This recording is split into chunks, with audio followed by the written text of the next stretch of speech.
అంటే తాబేలు నిజానికి ప్రతి ఇంటిలో ఉండాలి. మనకి ఇప్పటికీ దేవాలయాల్లో తాబేళ్ళు ఉంచుతారు. ప్రతి దేవాలయంలో తాబేలు ఉంటుంది. పూర్వం ప్రతి నూతిలో ఒక తాబేలు నుంచేవారు. ఎందుకు తాబేటిని ఉంచుతారో తెలుసా? తాబేటి యొక్క దర్శనము మంగళ దర్శనం. తాబేటి వంక చూస్తే మంగళం. అందుకే ఇంట్లో కనీసం తాబేలు బొమ్మ అట్టి ఉంచుకుంటారు. ఉంచుకుని ఒకసారి ప్రయత్నపూర్వకంగా దాని వంక చూస్తారు.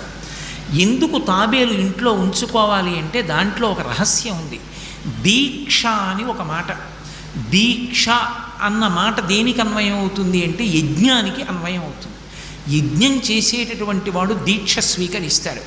దీక్షా స్వీకారం చేశాడు అంటే ఇంటి లోపలికి మళ్ళీ వెళ్ళరు.